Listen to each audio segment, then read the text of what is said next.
আমানত রাখতে পারো। ফাআবাইনা ওয়া আশফাকনা মিনহা, আল্লাহ বলেন যে এই সকল বড় বড় বিশাল আকারের সৃষ্টি তারা আল্লাহর আমানত রাখতে অস্বীকৃতি জানিয়েছেন এবং তারা ভয় পেয়েছেন যে আল্লাহর আমানত যদি রক্ষা করতে না পারেন তাহলে পরিণতি কি হতে পারে। সেই ভয়ে আল্লাহর এই বিশাল বড় বড় সৃষ্টিগুলো আমানত ধারণ করেনি। ওয়াহামালহাল ইনসান, আল্লাহ যখন মানুষকে আমানত দিলেন, মানুষ আমানত সানন্দে নিজের কাঁধে তুলে নিয়েছে। ইন্নাহু কানা যালুমান জাহুলা, আর মানুষ আসলে নিজের প্রতি নিজে এই আমানত নিজের কাঁধে নিয়ে সে নিজের প্রতি নিজে মূলত অবিচার করেছে। সে আসলে বুঝতে পারেনি যে আল্লাহর আমানতের মূল্য, আল্লাহর আমানতের ভার এটা কত বড়, কতটা ভারী, এটা না বুঝেই সে স্বাচ্ছন্দ্যে সানন্দে গ্রহণ করে নিয়েছে। এখানে আমানত বলতে কি বোঝানো হয়েছে, মুফাসসিরগণ, কোরআনে কারীমের বিশ্লেষকগণ নবী করিম সাল্লাল্লাহু আলাইহি সাল্লামের হাদিস এবং কোরআনের আলোকে বিভিন্ন ব্যাখ্যা করেছেন। তবে আল্লাহ রাব্বুল আলামিনের উদ্দেশ্য যাই থাকুক না কেন, সেখানে আমানত শব্দ দিয়ে আল্লাহ তাআলা ব্যক্ত করেছেন আল্লাহর আদেশ নিষেধগুলো পালন করার ব্যাপারটিকে। তাফসীরে তাবারিতে ইমাম তাবারি রাহিমাহুল্লাহ, অন্যান্য ইবনে জারীর তাবারি সহ অন্যান্য অনেক মুফাসসিরগণ উল্লেখ করেছেন যে আল্লাহর আদেশ নিষেধগুলো মেনে চলতে হবে, বিনিময়ে জান্নাত পাওয়া যাবে, আর না মানলে জাহান্নামে যাবে। এই অপশনটা কে গ্রহণ করবে? নবমণ্ডল বলেছে না, আমি রিস্ক নিতে পারবো না। ভূমণ্ডল বলেছে না, আমি রিস্ক নিতে পারবো না। পর্বতমালা বলেছে আমরাও এই রিস্ক নিতে পারবো না।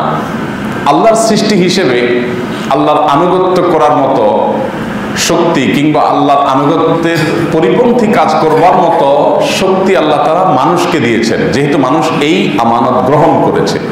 যদি পাহাড় গ্রহণ করত তাহলে পাহাড়কে আল্লাহ দিতেন, যদি নবমণ্ডল গ্রহণ করত তো নবমণ্ডলকে দিতেন, যদি ভূমণ্ডল গ্রহণ করত তাহলে আল্লাহ তাআলা এই আল্লাহর আদেশ নিষেধ মানা না মানার ব্যাপার এটা ভূমণ্ডলকে দিয়েছেন। এখন কি হয়েছে, নবমণ্ডলকে আল্লাহ তাআলা যে দায়িত্বে নিয়োজিত রেখেছেন সে দায়িত্ব পালন করে চলেছে। এটা ডিনাই করার মতো অপশন তার নাই, সে চাইলেই এটার অমান্য করতে পারে না। ওইভাবে আল্লাহ তাআলা বিল্ট ইন করে সৃষ্টি করে রেখেছেন যে সে আল্লাহ নির্দেশে মেঘমালাকে ধারণ করে, বৃষ্টিকে ধারণ করে, এবং ভূমণ্ডলকে আল্লাহ তাআলা ফসল উৎপাদন করা, তার পৃষ্ঠে পানিকে ধারণ করা, মানুষকে ধারণ করা, এটাকে সমতল করা, মানুষের ব্যবহার উপযোগী করা, আরো যেসব বিষয় আসলে আল্লাহ তাআলা এর ভিতরে দিয়ে দিয়েছেন, এগুলো বাই ডিফল্ট সে সার্ভিস দিয়ে যাচ্ছে। এগুলোকে ডিনাই করার মতো শক্তি সামর্থ্য তার নাই, কারণ মানুষের মতো তাকে ইচ্ছা শক্তি আল্লাহ তাআলা দেন নাই। ঠিক একইভাবে পর্বতমালাকে আল্লাহ তাআলা এই পৃথিবীর পেরেকের মতো করে আল্লাহ তাআলা এগুলোকে স্থাপন করেছেন। তাদের যাকে যে জন্য আল্লাহ তাআলা সৃষ্টি করেছেন সে তার সৃষ্টির সে উদ্দেশ্য পালন করে যাচ্ছে, এর ব্যতিক্রম করবার ক্ষমতা তার নাই। মানুষ আল্লাহর একমাত্র সৃষ্টি, মানুষ এবং জিন, যারা চাইলে আল্লাহর আদেশ নিষেধ মানতে পারে, আবার চাইলে অমান্য করতে পারে। দুইটা অপশনই আল্লাহ তাআলা দিয়ে রেখেছেন, এবং এই দুই অপশনের মধ্যে আল্লাহর আনুগত্যের অপশন, আমানত ধারণ করার অপশন, এটা যদি সে গ্রহণ করে তো তার বিনিময়ে আল্লাহ তাআলা জান্নাত দিবেন, আর যদি গ্রহণ না করে বা এটাকে যদি সে ধারণ করতে না পারে তাহলে তার বিনিময়ে তাকে জাহান্নামে নিপতিত হতে হবে। আমানতের বিষয়টি এত গুরুত্বপূর্ণ যে স্বয়ং আল্লাহ এত বড় বড় সৃষ্টিগুলো আমানত ধারণ করতে ভয় পেয়েছে যে আমানত না জানি রক্ষা করতে না পারি। যদি আজকাল আমাদের কাছে আমানতের মতো এরকম গুরুদায়িত্ব এবং ভারী বিষয় আমাদের কাছে আজকাল অনেক ঠুনকো এবং পাতলা মনে হয়, যার কারণে আমানত ধারণ করতে আমাদের কোনো অসুবিধা হয় না। নবী করিম সাল্লাল্লাহু আলাইহি সাল্লামের কাছে এক ব্যক্তি এসে বললেন, হে আল্লাহর রাসূল, আপনি মদিনা রাষ্ট্রের প্রধান, এই রাষ্ট্রের অমুক দায়িত্বটা আমাকে আপনি দেন, আমি এটাকে সুচারুরূপে সুন্দরভাবে পালন করব। নবী করিম সাল্লাল্লাহু আলাইহি সাল্লাম তখন বলেছিলেন, ইন্না লা নুওয়াল্লি আলা আমরিনা মান তালাবা। দেখো, ইসলাম পৃথিবীর এমন একটি জীবন বিধান, এমন একটি থট যে এইখানে কেউ যদি কোনো কিছু চেয়ে নেয়, যেচে নেয়, কোনো দায়িত্ব, কোনো পদ, কোনো আমানত, তখন তার এই যেচে নেওয়াটা, তার এই চেয়ে নেওয়াটাকে আমরা তার অযোগ্যতা হিসেবে বিবেচনা করি, এবং কেউ কোনো পদ চাইলে আমরা সেই পদ তাকে দেই না। যদিও আজ পৃথিবীতে যে সমস্ত মতবাদ, মানুষের শাসিত হওয়ার যে সমস্ত সিস্টেম আছে, গণতন্ত্র বলেন, সবচেয়ে বেশি পপুলার, পৃথিবীতে সবচেয়ে বেশি প্রতিষ্ঠিত যে সিস্টেম দ্বারা মানুষ শাসিত হয়ে থাকেন, এই তথাকথিত গণতন্ত্রের মধ্যেও এই একই সিস্টেম আছে যে মানুষ ক্যান্ডিডেট হবে, সবাই তাকে ভোট দিবে, তিনি নির্বাচিত হবে। ইসলাম কিন্তু এটা বলে না। আসলে ইসলাম বলে যে কেউ যদি নিজেকে উপযুক্ত মনে করে বলে যে আমি এই পদ চাই, তাহলে সে অনুপযুক্ত হওয়ার জন্য এটাই প্রমাণ যে সে আসলে এই আমানত ধারণ করতে সক্ষম না। মা বাবার ছোট ছেলে মেয়ে যারা হয়, 4 বছর 5 বছর, দেখবেন বাবা যখন বাজার থেকে বড় ব্যাগ ভর্তি করে বাজার সদাই করে নিয়ে আসেন, 10, 15, 20 কেজি ওজন হয়ে যায় অনেক সময়। তো এই পিচ্ছিটা কিন্তু সবার আগে দৌড়ে গিয়ে বাবাকে বলে, যাবো আমার মাথায় দাও। বাপ তো দিবে না, সে তো ছাড়বে না, নাছর বান্দা পিড়াপিড়ি করে, না আমার মাথায় দাও, আমি নিয়ে যাবো। তখন বাবা ছেলেকে বোঝানোর জন্য, সান্ত্বনা দেওয়ার জন্য অনেক সময় তার মাথার উপরে ব্যাগটা ধরে রাখেন। সে তো বিরাট খুশি, মহা খুশি যে আমি তো ব্যাগ নিয়ে আসলাম বাসায়। আসলে তো বাপ ধরে রাখছে, কিন্তু সে মনে করছে সে ধারণ করেছে। অথচ একই বাসায় ওই ভদ্রলোকের 15-20 বছরের যে ছেলেটা, ওই ছেলেটা যদি টের পায়, সচরাচর চিত্রের কথা বলছি, ব্যতিক্রমও আছে, সাধারণত ও যদি টের পায় যে বাপ কিছু একটা নিয়ে আসছে, এখন বলবে যে নিস্তালা নেমে আয়, বাজারে ব্যাগ বেশি আছে, এগুলো ধরতে হবে, তো আস্তে করে টয়লেটে ঢুকে যায়। ঠিক কিনা বলেন? ও টয়লেটে ঢুকে কেন? ও জানে কত ধানে কত চাইল, এই জন্য সে টয়লেটে ঢুকে যায়, গোসলখানায় ঢুকে যায়। সে গোসল করার ভান করে বাঁচার চেষ্টা করে যে বাবা অন্য কেউ আনুক, আমি পারবো না ঝামেলা দিতে। আর যে বুঝে না সে কি করে? বলেছে আপু আমার মাথা দাও, আমার মাথা দাও। ঠিক একইভাবে আমানতের এই গুরু দায়িত্ব যে বুঝে, সে সেখান থেকে যান বাঁচানোর চেষ্টা করে। সে চায় অন্য কেউ বহন করুক, আমি প্রয়োজনে তাকে সহযোগিতা করি। আমি এই গুরু দায়িত্ব নিয়ে আল্লাহর কাছে কিয়ামতের ময়দানে দাঁড়িয়ে থাকার মতো পরিবেশ যেন না হয়। কোন একজন আলিম রসিকতা করে মজার ছলে বলছিলেন, কথাটি সুন্দর, যে কিয়ামতের ময়দানে যদি কোনো মানুষ দেখো যে কোনো জায়গায় তাকে অনেক মানুষ ঘেরাও দিয়ে পড়ছে, জটলাভ করে গেছে, রাস্তাঘাটে গেলে যেরকম দেখেন না অনেক সময় কোনো বিশেষ ঘটনা, পকেটমার, ছিনতাইকারী, এই টাইপের লোক ধরা পড়লে ওখানে মানুষ গোল হয়ে যায় না? সবাই কৌতূহল দেখে, বাড়িতে যাওয়ার সময় চিন্তা করে একটা হলেও মেরে যাই, যদি সব পাওয়া যায়, সবাই চেষ্টা করে। তো গোল হয়ে জটলা পেকে যায় মানুষ, পাকায় ফেলে মানুষ যখন কোনো ছিনতাইকারী ধরা পড়ে। তো আলেম বলছিলেন কিয়ামতের ময়দানে যদি কোথাও এরকম জটলা পেকে যায়, তাহলে বুঝবেন, ওই জটলা দেখে বুঝবেন যে কোন তথাকথিত জননেতা ধরা পড়ছে। কে ধরা পড়ছে? তথাকথিত জননেতা ধরা পড়ছে। টিন চুরি, গম চুরি, রাষ্ট্রের সম্পদ চুরি, লুটতরাজ, খুনাখুনি, মানুষের উপর চাঁদাবাজি, যত রকমের অন্যায়, এগুলো একজনে হাজার মানুষের কাছে অপরাধী, হাজার মানুষের হক নষ্টকারী হইতে হলে তাকে কি হইতে হয়?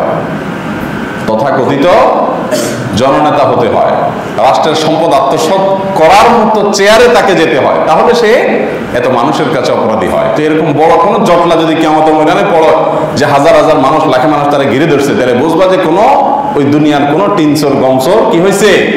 ধরা পড়ছে। ছোটখাটো আমানত যেখানে অনেক বড় ব্যাপার, সেখানে রাষ্ট্রের যে আমানত, গোটা দেশের মানুষের যে আমানত, সেটা যে কত ভারী, সেটা যে কত গভীর, সেটা যে কত বড় বিষয়, এটা যদি আমরা বুঝতাম, তাহলে এটার জন্য ধর্ণা দিয়া টাকা পয়সা খরচ করে সিরিয়াল ধরতে আমাদের সমাজে দেখা যেত না। আমরা সেই ধর্মের অনুসারী, যেই ধর্মের সোনালী যুগের স্বর্ণ মানবেরা, তারা এই সমস্ত দায়িত্ব পালন করতে চাইতেন না, তাদেরকে জোর করেও এই সমস্ত দায়িত্ব দেওয়া যেত না।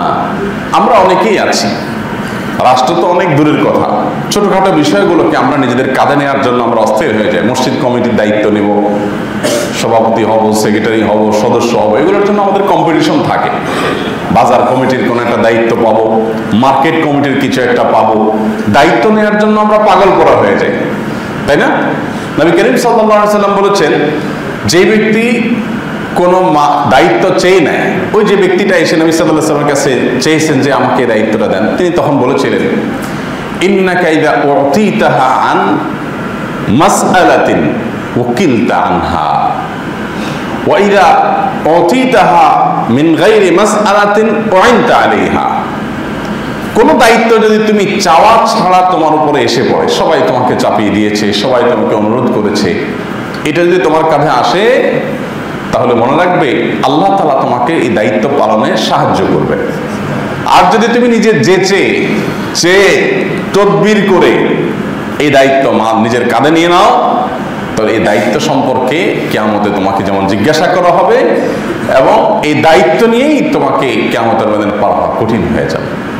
আজ গোটা পৃথিবীতে যে কালচার প্রতিষ্ঠিত আছে, সেটা হলো মানুষ নিজে যেচে দায়িত্ব চেয়ে নেয়। ইসলাম কিন্তু উল্টাটা বলে, কারণ এই দায়িত্বের যে বোঝা, এই দায়িত্বের যে ভার, একজন আখিরাতে বিশ্বাসী মানুষ সেটা অনুভব করবেন। আল্লাহ তাআলা আমাদেরকে সেরকম দায়িত্ব বোধ যেন আমাদের মধ্যে থাকে, সেরকম মানুষ হওয়ার তৌফিক দান করুন। ভাইরা আমার, প্রিয় নবী সাল্লাল্লাহু আলাইহি ওয়াসাল্লাম বলেছেন, ইযা বুসিদাল আমরু ইলা গায়রিহি ফান্তাজিরিস সাআ। যখন আমানত বা দায়িত্ব অপাত্রে, অযোগ্য মানুষের উপরে অর্পণ করা হবে, যে যে কাজের যোগ্য না, স্বজন প্রীতি করে, এলাকা প্রীতি করে, নানাভাবে যখন ওই দায়িত্ব তার কাঁধের উপর আসবে, তখন তুমি অপেক্ষা করবে যে কিয়ামত বেশি দেরি নাই। এইরকম রেওয়াজ, এরকম অনিয়ম যখন নিয়মে পরিণত হবে, এবং সর্বত্র দেখবা যে অযোগ্যরাই দায়িত্ব পায়, তাদেরকেই ঘুরে ফিরে দায়িত্ব দেওয়া হয়, তাহলে বুঝবা যে কিয়ামত আসতে আর বাকি নেই। এটা কিয়ামতের আলামতগুলোর মধ্যে থেকে একটি। আমাদের সমাজে সর্বত্রই আপনি দেখবেন এই আমানতের খেয়ানত। নবী করিম সাল্লাল্লাহু আলাইহি সাল্লামের পরিষ্কার হাদিস রয়েছে যে লা ঈমান লিমাল্লা আমানাতা লাহ। যার মধ্যে আমানতদারিতা নাই, যার মধ্যে জবাবদিহিতা করার মতো মানসিকতা নাই, ভয় নাই, সে ব্যক্তির মধ্যে আসলে প্রকৃত অর্থে ঈমানই নেই। সে নিজেকে মুসলিম দাবি করতে পারে, তার ভেতরে প্রকৃত ঈমানের উপস্থিতি নিয়ে সন্দেহ করবার যথেষ্ট সুযোগ আছে। যে ব্যক্তির মধ্যে নিজেকে মুসলমান দাবি করার পরও আমানতদারিতার ঘাটতি বা অভাব আছে। দেখুন, খলিফা ওমর ইবনে আব্দুল আজিজ রাহমাতুল্লাহি আলাইহি, ইসলামের ইতিহাসের সোনালী যুগের স্বর্ণ মানব, তার শাসন আমল এটা একটা প্রবাদ, এটা একটা উপমা, এটা একটা দৃষ্টান্ত, এবং সুশাসনের জন্য পৃথিবীর ইতিহাসে নজির হিসাবে যে শাসনগুলোকে উল্লেখ করা হয়, খলিফাতুল মুসলিমিন ওমর রাদিয়াল্লাহু তাআলা আনহুর যা শাসন আমলকে অমুসলিমরাও স্মরণ করে, উল্লেখ করে, অনুসরণ করে, দৃষ্টান্ত দেয়, সুশাসনের আরেকটা দৃষ্টান্ত স্থাপন করেছেন দ্বিতীয় ওমর, যার নাম ওমর ইবনে আব্দুল আজিজ রাহমাতুল্লাহি আলাইহি। সাহাবীদের গত হওয়ার পরপরে যিনি দুনিয়াতে এসেছেন এবং ইতিহাস রচনা করেছেন কিভাবে নিজের দায়িত্বকে স্বচ্ছ সুন্দরভাবে পালন করতে হয়। তিনি যখন মৃত্যুর মুখে যখন পতিত, তখন তার নিকটাত্মীয়দের কেউ একজন, তার বোন বা এরকম কেউ পাশে বসে কাঁদছিলেন। তখন তিনি জিজ্ঞাসা করলেন, তুমি কেন কাঁদছো? তিনি ভেবেছেন যে আমার বিরহে বোন, যে ভাই মারা যাচ্ছে, এই জন্যই কাঁদছে, হয়তো বা কিছু সান্ত্বনা দিতে যাবেন। তখন বললেন যে ভাই তুমি চলে যাচ্ছ, অথচ আমার ভাতিজাদের জন্য কিছুই রেখে যাচ্ছ না, তার জন্য তেমন কিছুই নাই, এটা নিয়ে আমি ভেবে কাঁদছি যে ওরা কি করবে। ওমর ইবনে আব্দুল আজিজ রাহমাতুল্লাহ আলাইহি তার বোনকে সান্ত্বনা দিলেন, এবং আল্লাহর নেককার বান্দারা তাদের সন্তানদের জন্য সম্পদ দিয়ে যান না, সম্পদের খনির সন্ধান দিয়ে যান। সম্পদ আসে কোত্থেকে? আল্লাহর কাছ থেকে। আল্লাহর সাথে কানেক্টেড করে দিয়ে যান। সম্পদ দিয়ে, সম্পদ দিলে কত দিতে পারবে? এই জন্য ভাই, আমাদের জীবনের বাঁকে বাঁকে, মনে মনে অনেক কিছু আমাদেরকে এই পৃথিবী শেখায়, কিন্তু আমরা শিক্ষা গ্রহণ করি না। এই পৃথিবী আমাদেরকে অনেক কিছু বলে, সেগুলোকে আমরা ধারণ করতে পারি না। আল্লাহ রাব্বুল আলামিন যাকে যে আমানতের দায়িত্ব অর্পণ করেছেন, আল্লাহ তাআলা আমাদের সবাইকে সেই আমানত যথাযথভাবে পালন করার তৌফিক দান করুন। আমরা আস-সুন্নাহ ফাউন্ডেশন এই প্রতিষ্ঠান পরিচালনা করতে গিয়ে নানাবিধ অভিজ্ঞতার মধ্য দিয়ে আমাদেরকে পার হতে হয়। আমি গতকালকে বন্যা দুর্গত এলাকাগুলোতে গিয়েছিলাম, ফেনীতে, নোয়াখালী, লক্ষ্মীপুর। তো আমার এলাকার যারা আছেন আলেম ওলামা, মুরব্বীরা, তারা অনেকে আমার উপরে খুব নাখোশ, অনেক নাখোশ। নাখোশ এই জন্য যে আমি অন্য অন্য এলাকায় গিয়েছি, নিজের এলাকায় যাইতে পারি নাই। আবার আমার এলাকাতেও বন্যা হয়েছে, কিন্তু সেই হিসাবে তাদের এক্সপেকটেশন অনুযায়ী ত্রাণ যায় নাই। ভাবখানা এমন যে আমি গেলে সবাই আমাকে ধরবে, তো সবাই ধরার আগে আমি নিজে ধরা দিলাম। গত রাত্রে এসার সময় তাদের সবাইকে ডেকে চায়ের দাওয়াত দিয়ে বসলাম। এরপরে ওনাদেরকে, সম্মানিত ব্যক্তিবর্গ, ওনাদেরকে আমি আমার কথাটা বললাম যে দেখেন, আমার যদি বাপের টাকা হইতো বা আমার পকেটের টাকা হইতো, তাহলে সবার আগে আমি আমার এলাকা এবং আমার ভাই ব্রাদার, আত্মীয় স্বজন, তাদেরকে আমি প্রায়োরিটি দিতাম। কারণ এটাই ইসলাম নির্দেশ করে যে ইবদা বিমান তাউল, আমার নিকট আত্মীয় যারা আছে তাদের থেকে আমি শুরু করবো, এরপর অন্যদিকে যাবো, এটা ইসলাম বলে। বাট টাকাটা যখন মানুষের, অন্যের, তখন সেখানে আমি আমার এলাকাকে প্রায়োরিটি দিয়ে কাজ করব। এটার নামই হলো দুর্নীতি, এটার নামই হলো জুলুম, এটার নামই হলো অবিচার। আমাদের সমাজে বিচার আর অবিচারকে পার্থক্য করবার মতো শক্তি মানুষের মধ্যে নাই, এটা হারিয়ে গেছে। আপনারা দেখবেন কোন মন্ত্রী যিনি গোটা দেশের জন্য দায়িত্বশীল হন, একজন সচিব কোন একটা মন্ত্রণালয়ের দায়িত্বে আছেন, তিনি ওই মন্ত্রণালয়ের সচিব হিসাবে গোটা দেশের মানুষের জন্য তিনি কাজ করবেন, এবং এখানে কোনো ভেদাভেদ তার করার কথা না। কিন্তু এরপরও কোনো এলাকায় যদি আপনি যান, মন্ত্রী সাহেবের এলাকার রাস্তাঘাটগুলো খুব ভালো, রাস্তাঘাটে আবার লাইট পোস্টও লাগাইছেন, আবার দেখা যায় যে অন্য সব স্থাপনাগুলো খুব সুন্দর করেছেন, অনেক উন্নয়নমূলক কাজ করেছেন। কোন সচিব সাহেবের গ্রামে গেছেন, মাশাআল্লাহ, সচিবের গ্রামে গিয়ে আপনি বলছেন মাশাআল্লাহ, উনি এলাকাতে অনেক কিছু করেছেন, এলাকার ছেলে হয়ে এলাকাতে অনেক কিছু করেছেন। এই জিনিসটাকে আমরা সবাই অ্যাপ্রিসিয়েট করি। এটা কি অ্যাপ্রিসিয়েট যোগ্য নাকি ভৎসনার যোগ্য? এটা কি অ্যাপ্রিসিয়েট করার মতো না ভৎসনা করার মতো? আপনারা ধরে ফেলছেন কাহিনীটা, ভৎসনা করার মতো। কেন ভৎসনা করার মতো? কারণ রাষ্ট্রের যে দায়িত্ব তাকে দেয়া হয়েছে, এটা তার গ্রামের জন্য দেয়া হয়নি। রাষ্ট্রের যে দায়িত্ব তার কাঁধে দেওয়া হয়েছে, এটা তার এলাকার জন্য দেওয়া হয়নি মন্ত্রী সাহেবকে। হ্যাঁ, কোনো মানুষ সংসদ সদস্য, কোনো মানুষ চেয়ারম্যান, মেম্বার, তার নির্দিষ্ট গণ্ডি আছে দায়িত্বের, তিনি ওই পুরো এলাকাতে কাজ করবেন। কিন্তু সে এমপি সাহেবও যদি নিজের গ্রামকে একেবারে স্বর্ণের থালে পরিণত করেন আর আশেপাশের গ্রামগুলোকে যদি নর্দমা পরিণত করেন, তাহলে সেক্ষেত্রে তিনি কি ভালো কাজ করেছেন না দুর্নীতি করেছেন? কিন্তু মুশকিল হলো যেখানে নিজের গ্রামের দিকেও তাকায় না কেউ, সেখানে নিজের গ্রামটা অন্তত ভালো করলে মানুষ বলে মাশাআল্লাহ, এই লোকটা ভালো কাজ করেছে। ব্যাপারটা এরকম যে ঘুষ খেয়েও কাজ করে না, এখন ঘুষ খেয়ে যে কাজ করে তাকে সবাই বলে লোকটার ঈমান আছে। লোকটার কি আছে? ঈমান আছে, লোকটার মধ্যে আল্লাহর ভয় আছে, মুত্তাকি মানুষ।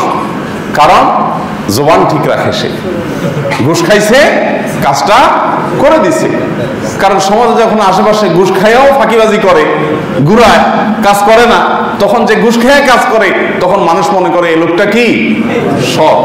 অর্থাৎ চোরও সমাজে সৎ হয় যখন সমাজের অন্য অনেকে ডাকাইত হয়। সমাজের অন্যরা যখন ডাকাত হয়ে যায়, তখন চোরকে মানুষ বলে যে লোকটা ভালো, ডাকাতি করে না। এরকম অবস্থা হয়ে গেছে না এখন আমাদের সমাজে।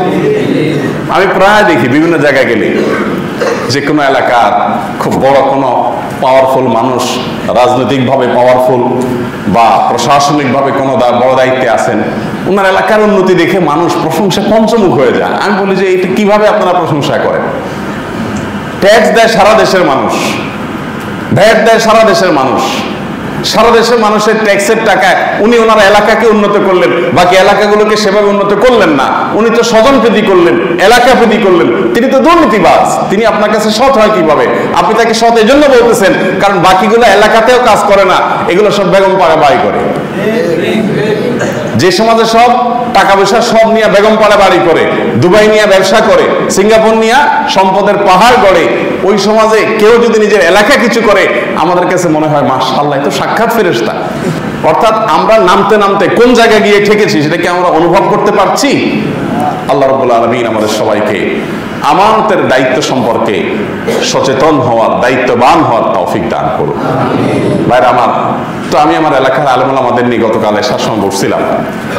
মুরব্বীরা গণ্যমান্য যারা আছেন, যাদেরকে শ্রদ্ধা করে বলছিলাম দেখেন, আমার নিজের মায়ের পেটের ভাইটা অনেক সময় দেনাদায়ক থাকে, আমি পারি যদ্দূর পারি চেষ্টা করি।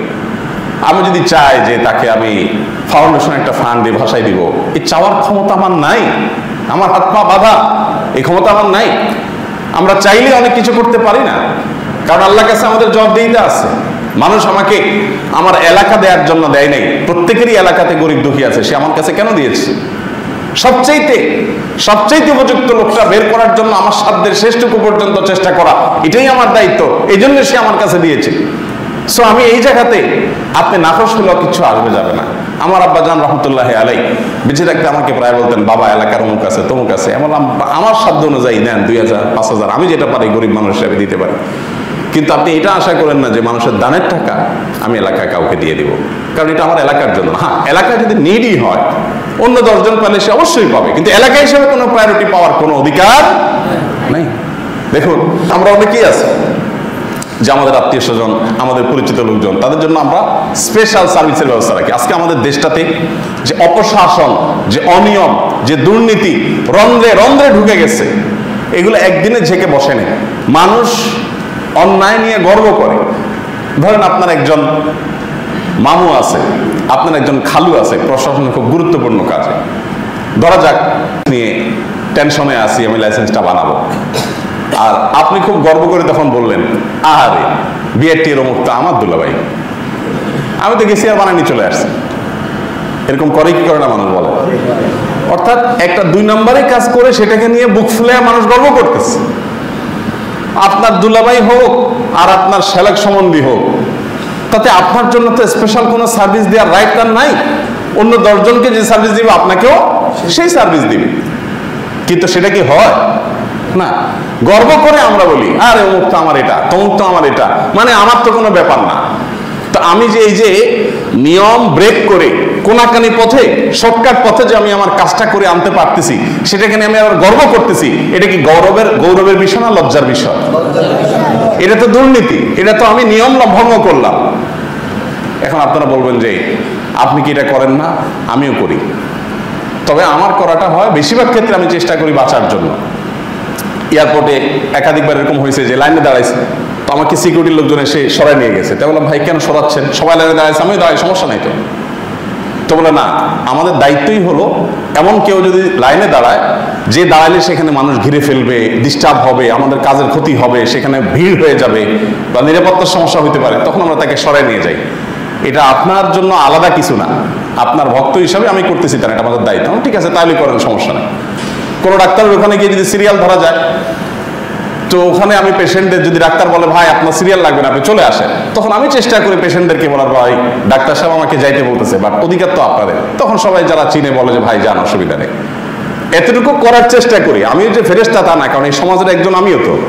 অতএব আপনাদের যে রোগগুলো আছে ওই রোগের রোগী আমি নিজেও, বাট আলোচনা করছি যাতে আমরা সবাই এখান থেকে বেরিয়ে আসতে পারি। আল্লাহ আমাদের সবাইকে সে তৌফিক দান করুন। ভাইরা আমার, আমানতের ব্যাপারে আমাদের সচেতনতা এটা গুরুত্বপূর্ণ। এর সাথে আমাদের ইমানের সম্পর্ক, এর সাথে আমাদের আমলের সম্পর্ক, আমাদের তাকওয়ার সম্পর্ক, আমাদের ভালো মানসিকতার সম্পর্ক। ভালো মানুষ মানে শুধুমাত্র লম্বা দাড়ি নয়, ভালো মানুষ মানে শুধুমাত্র জুব্বা টুপি নয়, ভালো মানুষ মানে শুধুমাত্র নামাজ রোজা নয়।